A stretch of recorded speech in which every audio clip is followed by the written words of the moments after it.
So in the previous class, we were learning about organizing, right? We are module is about staffing, but we know organizing comes for that. So certain aspects, certain elements has to be studied here also, right? So we are learning about organizing. So in organizing, we learned about what is global organizing, right? What is global organizing? Global organizing means we are working on a global scale, right? We know the result of organizing is organization. So the result of global organizing will be global organization. Okay, so global organizing will lead to a global organization. And now, what is a global organization? A global organization is one with the international presence. Okay, they have the scope, they have the presence, they have the membership on a international scale. Okay? They are multinational, right? They have offices, they have branches in multinational. So they are basically multinational companies, MNCs. Okay, one global organization we can say is UN, United Nations. Okay, so it's a non-profit like organization, but we have like the PepsiCo, the Coca-Cola, right? All these companies are multinational companies, right? The Samsung, the Apple, right? Everyone, they are all MNCs. Right? We have an app store in India, right? In Kochi, we have. So, uh, so it basically global organizing means we are forming an alliance with different countries. Because what we have to understand is every country will have its own rules, regulations, procedures, and culture. So we need to accept that.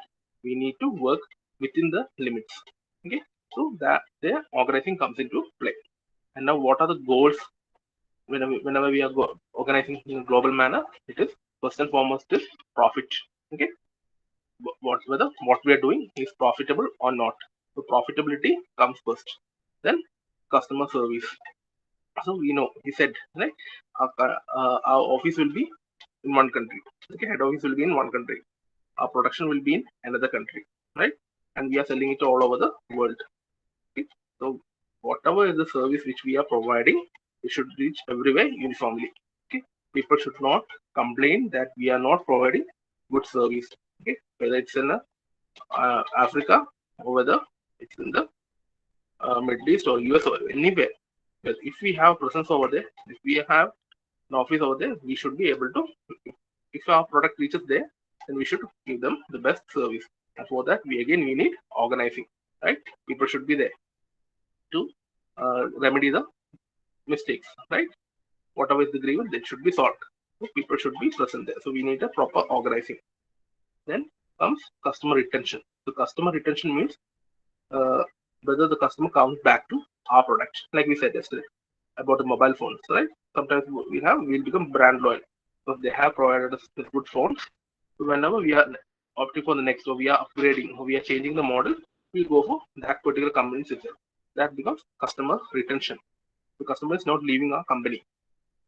Yes, they may not be using the current phone, but they are going for the next one, which our company is only providing. So customer retention. Again, we should be organizing our company or business such that we will be able to retain our customers. Okay? So for that, we should give them good resources, good service should be provided. First and foremost, best product should be provided, right? We should provide them good product, and that too, it should be a uniform product, right? Cannot expect a different taste for Coca-Cola in here in Matanur and different tasting, different quality. US, it should be uniform. Because wherever we are having the Coke, it should be having the same taste or same quality. We should be aiming for that, and we should be organizing our company in that such a manner that we can provide them with best quality wherever they are, right? So that we can retain our customers. Then comes growth again. So if we are providing good, we have good base, then we'll have more and more company, more and more country we can present. See, 5 years, 10 years back, we didn't hear about like KFCs, right? Now KFC is in our background. In Kannur, we are having KFC. Okay. Earlier, we used to have to go to Bangalore, some Kochi or somewhere. Now they are reaching to us. They are growing, right? So growth is important. Then efficiency. Again, efficiency can be like the production, efficiency in production, manufacturing, marketing, in all sectors, it should be efficient. Then performance.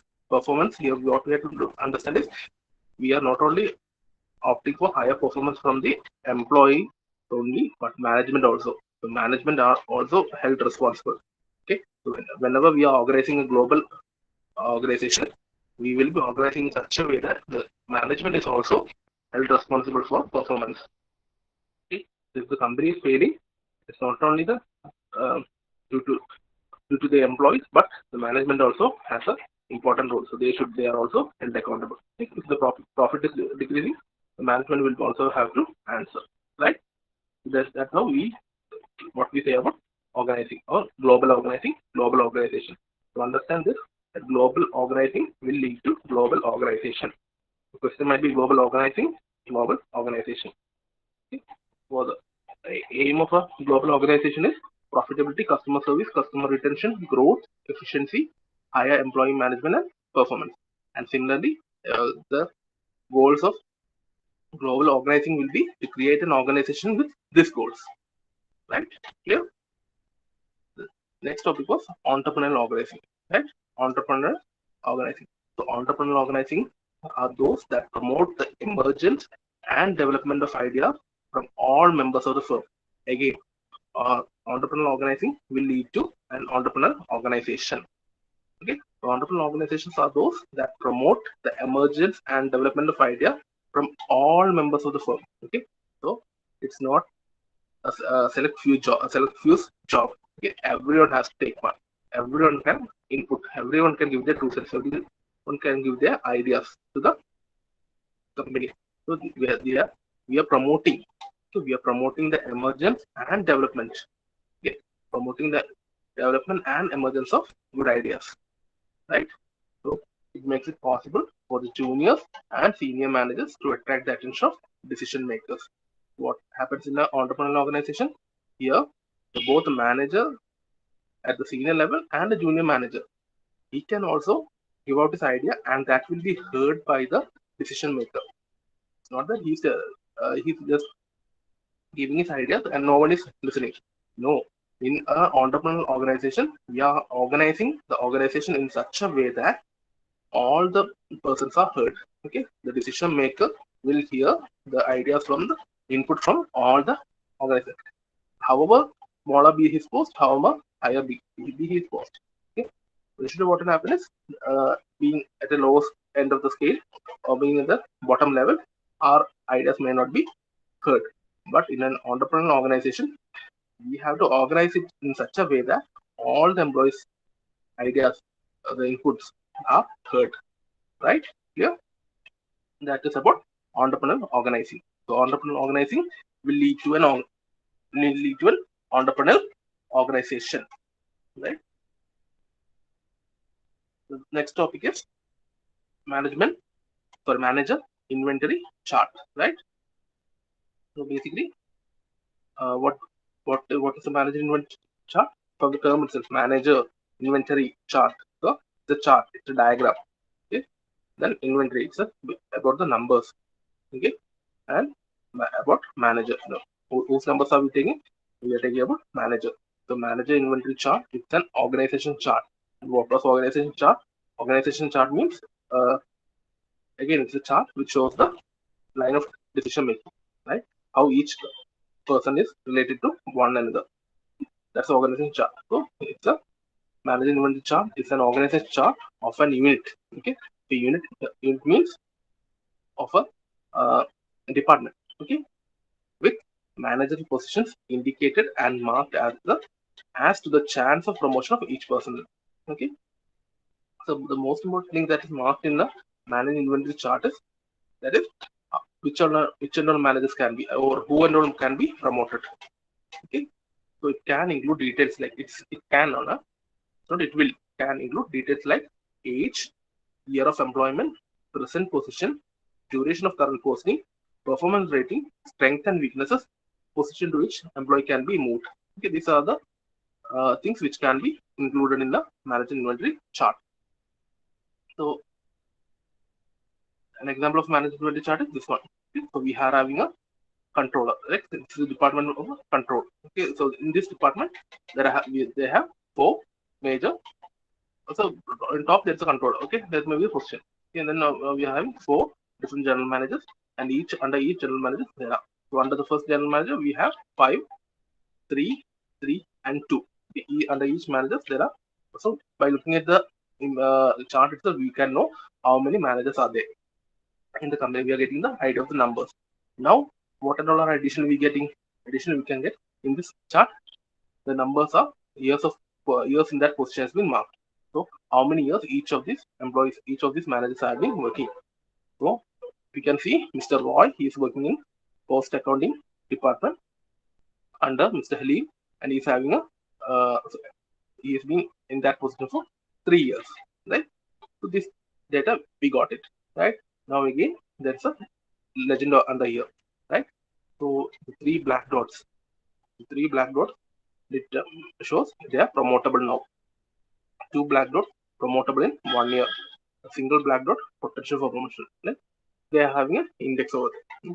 It will depend. So whenever you are, suppose you are making the chart, you can make it as a star. Okay, 3 star. Okay, circles instead of circles, you can dots. You can make it a star. Okay, maybe rectangle, maybe triangle. That will depend upon you. Okay, so by looking at this thing, we know who and all can be promoted, who and all who has to be trained more, or who has to be replaced. So according to this chart, Mr. Roy, he is promotable now, right?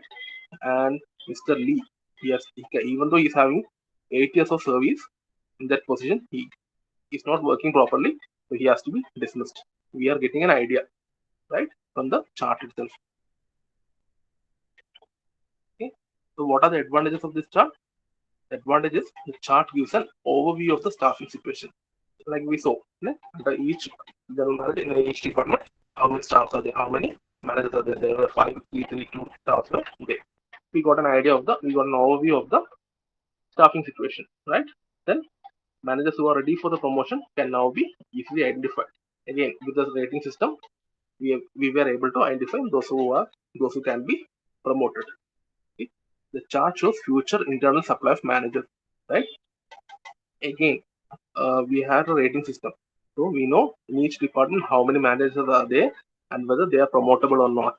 Okay, suppose we are having many managers in the department, but none of them are promotable right now. So if we have a higher opening, we'll be forced to take someone from the outside, right? We'll be forced to take a new approach, right? Then the managers who do not perform satisfactorily can be identified as need of training or replacement is indicated. Again, it's not that we can only get the best. It shows who and all can be promotable, right? Can be promoted. In the same way, those managers who cannot be promoted, those managers who has to be terminated, okay? Or those managers who has to re-undergo training, okay, retrained. Okay? These persons can be identified from the manager inventory chart, right? Then again, managers close to retirement can be identified and preparations for their replacement can be made. Okay? So again, what happens is uh, we know there's a manager who's about to retire. Okay, he may retire in 2 years or he may retire in 6 months. So we know if it is in a good organization, we know he'll be retiring in say, 1 year, right? So we'll be what we have to do? We need to replace him, right? We have to give a new person his job. So he has to be trained. Okay, so we say okay, we can identify who is the most capable to replace this person, and he can be trained accordingly. Yeah? The managers who close to retirement can be identified. Okay? From this, uh, because we are having services also, right? So we can identify them also who and all are retireable. Okay? Sometimes what will happen is the person may not be ready to retire. Okay, because as he'll say, I'll give 1 more year like that. He will be pushing himself, right? But we can identify who can be who is about to retire. Okay? So whenever he retires, a new person should be on standby. Okay, immediately he should be able to take his position. So we can train them. We can prepare them for their replacement, right? And what were the disadvantages? It does not show the position to may be promoted. In the chart, it's only shown they are promotable or not. Okay, they are promotable, they cannot be promoted. They need training. Like that, we had a rating. But to which position can they be promoted? That's not clearly shown, right? So the data available on the chart are not sufficient to make a fair assessment. Okay? So what you have to understand is from the chart, the purpose of the chart is to only show you, okay, to only indicate the scenario, okay, who and all can be promoted, who has to go under training, who has to be dismissed. It will give you an idea, okay, but you should not make a final decision based on that chart only. You have to consider other factors also. Okay? So chart is not ultimate. Okay? The chart will give you an idea, right? So it is not complete because only a few selected items are only considered there, right? But we have to consider other factors also. It's not a complete solution, but it will point us, it will give you the direction to move. Okay? Then again, it takes time and effort to keep the chart up to date. So the chart has to be constantly updated, right? So updated, we have to see the performance. We will be having certain parameters. So we have to look into the parameters and we have to constantly update. So that will take time and effort, right? And top level managers may not share the charts with the others. Okay. So what will happen is the managers who one might, he might not be the one who has prepared it, but he will keep it confidential for his eyes only. Okay.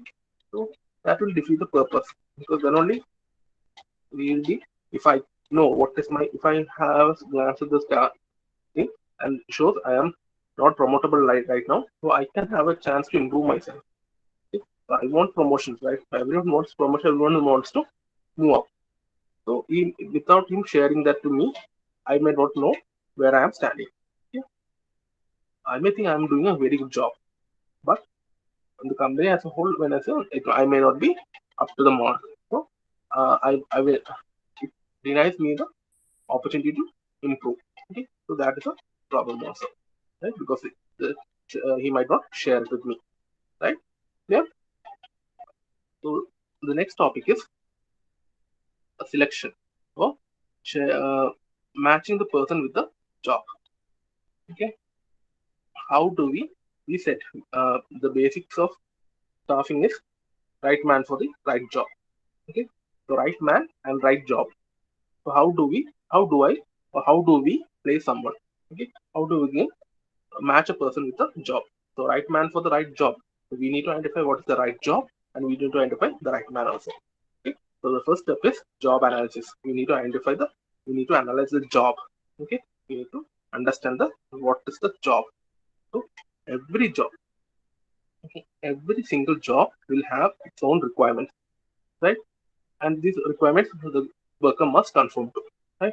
So say for example, suppose we are in a structural engineer. Okay, a structural engineer's job. A structural engineer's job, he must know the code, highest codes. He must know the highest codes. He must know the provisions in the code. He must know uh, basically structural designing and analysis. He should have a thorough idea about that.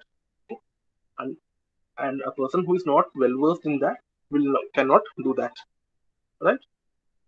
So that's the requirement of the job. He should be well versed in this. Same way for site engineer. A site engineer should know how to deal with the workers, right? He should be able to interpret what the structural engineer has drawn and given to him. Okay? So he must be able to understand the drawings. He must be able to interpret it to the workers. So the workers may not know. See, normally what will happen is the opposite. Workers will know a good thing very well. They will be well versed in the thing because they have been doing the same job again and again. Okay? So it becomes the engineer's job to explain to. So he'll say, okay, we are going to cast a beam of this much length. Okay, we are going to cast a beam of 3 meter length. So I need like 12 rebars, 16 rebars of this much length. It should be cranked at this angle at this length. Okay, he should be able to give. Right? He should be able to deal with the workers. The workers may be from all over the country. Right now, as you know, we almost all North Indian boys are coming in working the site, right?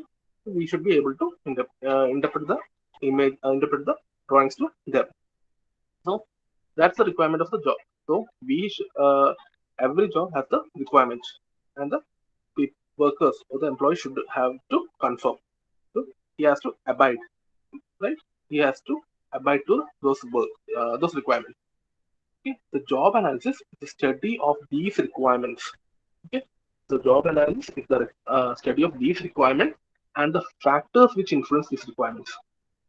Okay, so we are not only considering the requirements, we have to study about the requirements, yes, but we need to study about the factors which uh, determines these requirements, right? So suppose for a site engineer, dealing with human beings is important. So one of the requirement we can say he must know Hindi, right? Because if see, yes, now the workers know Malayalam, but if we in the site, we site engineer should be able to communicate, right? So he should be able to. So we can say he should be. We may not say he should be well versed in Hindi, but he should be able to communicate in Hindi. Right? For us, it's not a big issue because we have been learning my Hindi from third standard on. Right? We must be able to understand. We must be able to communicate.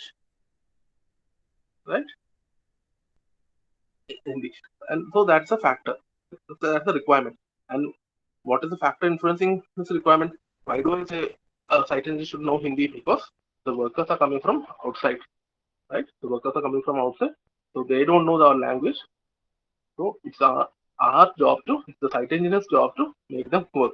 So he must be able to communicate in Hindi. So in the language they know. Okay, the labor is a big issue for us. For any project, labor will be a big issue because getting good laborers is a very big problem for us. Labors and materials, right?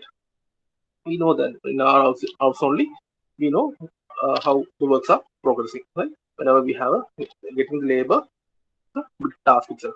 So the labor might be coming from North India. He might be knowing only Hindi. So it's our job to learn Hindi, right? So that is the job analysis is the study of these requirements. Requirement is, say for example, knowing Hindi and the factors which influence the requirement. What is the factor? The laborers are from North India, right? So that is job analysis. Now it is used to identify the qualities which a worker must have to do the job. So by doing the analysis, we know the requirements. For a site engineer, the requirement is he must have a practical knowledge, right? He must know sufficiently about the structural aspects. Okay, so structural aspects he should know. Then he should be able to communicate. Then he should have basic knowledge about like how the work is carried out, right? We are doing plastering. What is the amount of plastering we have to do? Right? So basic site knowledge he should have. So job analysis concentrates on the first one is performance standard. Okay, finding the expected output in terms of both quality and quantity. Right. So performance standards means here we are measuring the output not only in terms of quantity but also quality. Okay, certain things we have to measure in terms of quantity, certain we have to measure in terms of quality. Because there will be two different jobs, right? So suppose uh, a painting, okay, an artist, a master, he will be creating a masterpiece by taking 1 year or 2 years. Okay, it will have its value. But similarly, we can print mass copies of some other paintings also. So in the first case, we had to take the quality into consideration, and second case, we had to take the quantity into consideration. Both are paintings, but one is a masterpiece, one of kind. It will take time. In the second case, it is a group. Right? So performance standards find the expected output in terms of both quality and quantity. Right? Next is work activities. Identify what tasks must be accomplished. Okay. What are the works of a site engineer? Okay. So he must be doing this. He must do this. We know what are the jobs of a site engineer. So he must oversee the works. He must oversee the concreting, whether the mixing is done properly, right? Or else if we are buying the ready mix concrete, he should make a cubes from the site and give it to testing to make sure that it is good. He must do a slump test, right? In the field itself, he must do a slump test and find whether it is good or not. Right? If it is having required consistency, and if he feels it is not up to the mark, he can reject it. Right? So what are the works he has to do? So identify the works, what he has to do. Then work technologies. Then make a note of the technologies. sorry, I made a spelling mistake there.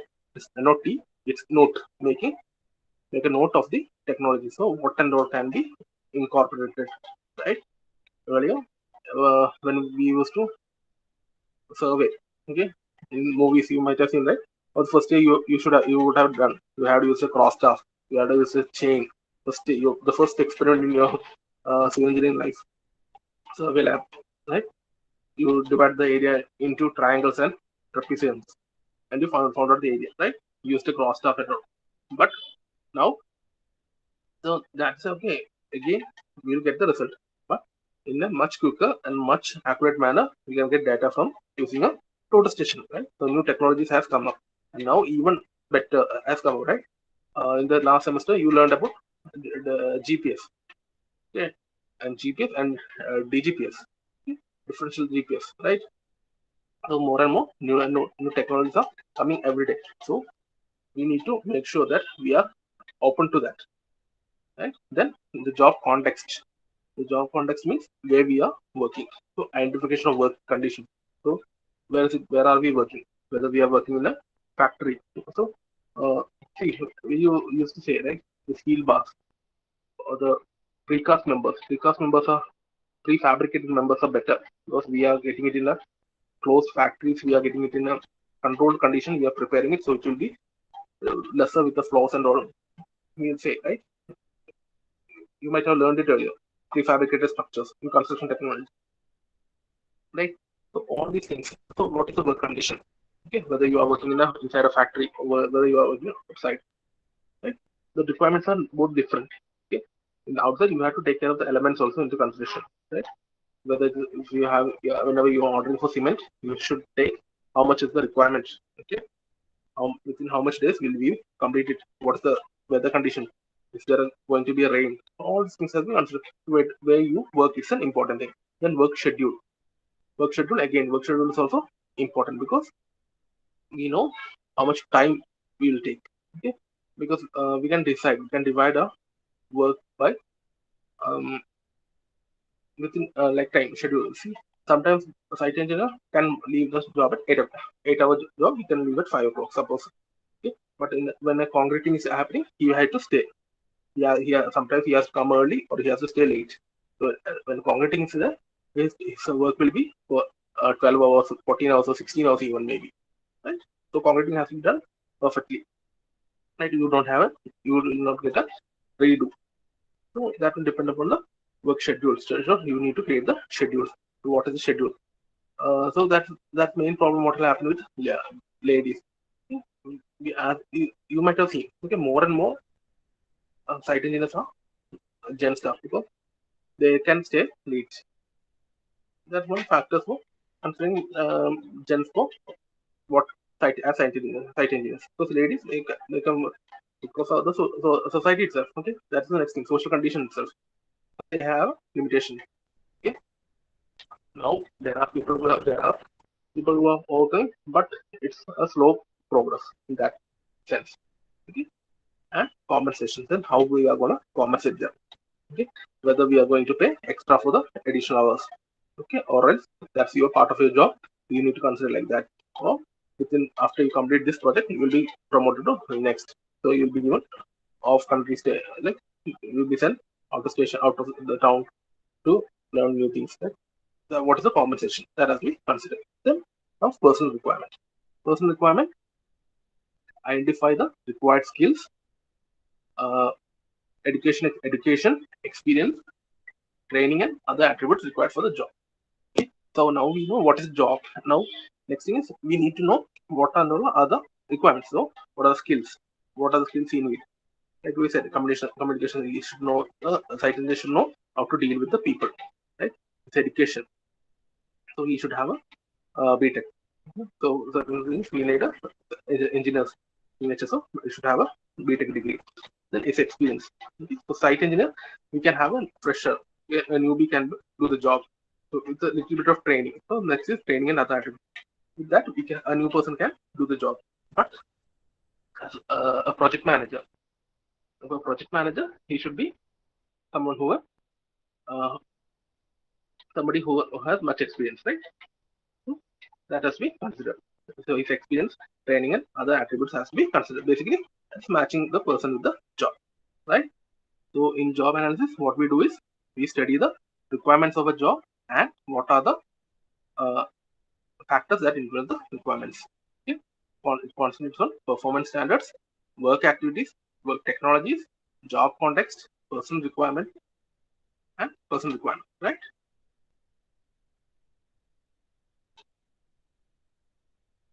So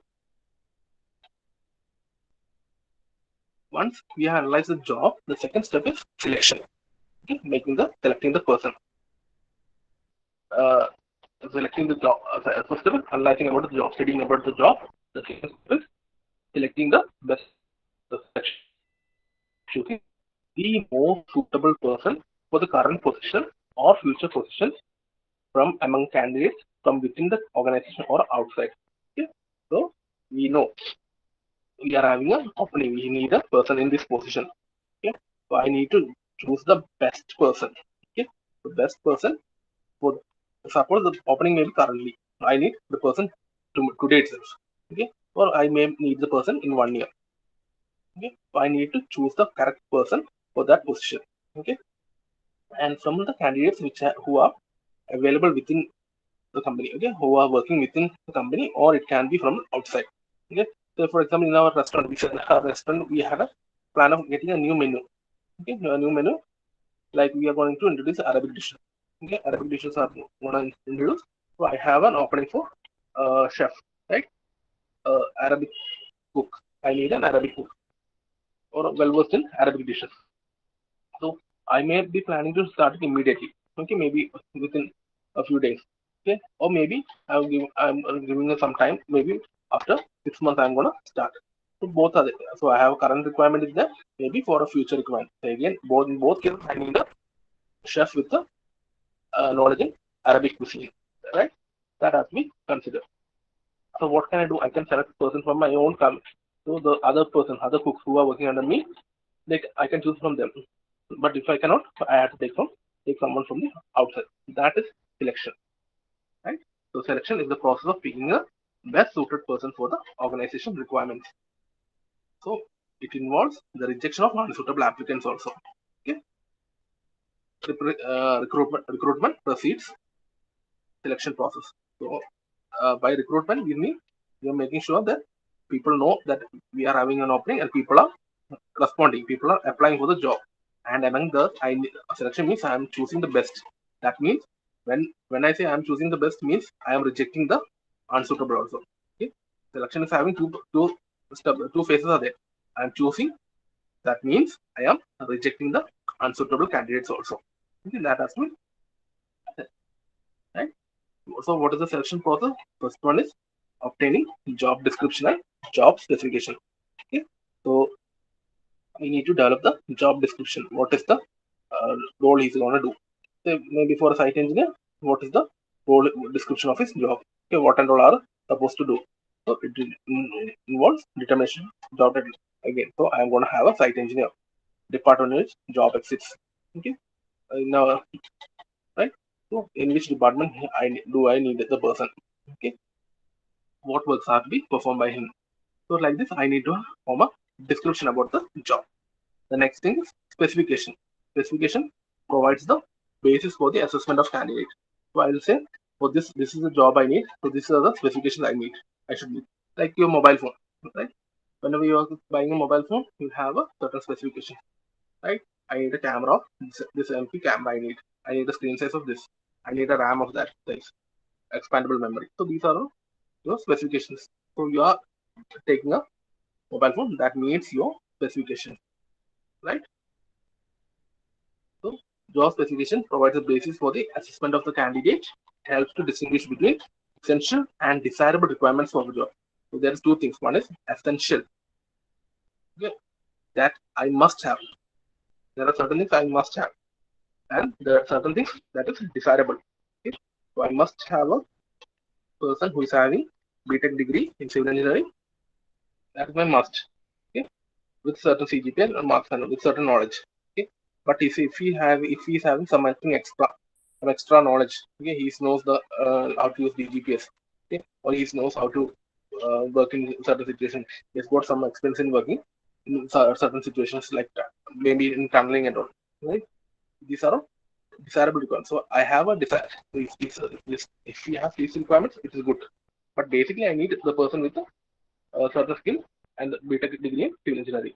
Okay? So that's essentially the requirement and desirable requirement. Okay. So once I form the job description and job, basically I'm doing here is analysis. First step is job analysis itself.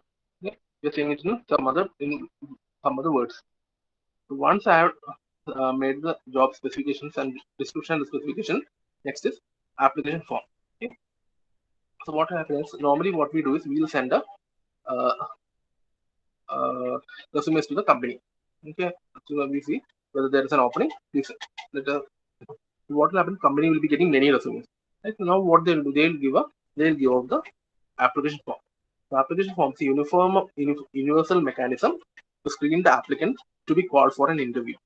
Okay? So they will be getting in recruitment process. They will be getting many resumes. So they will give out the application form. The application form will used to get the information like education, training, work work experience, age, marital status, etc. from the applicant.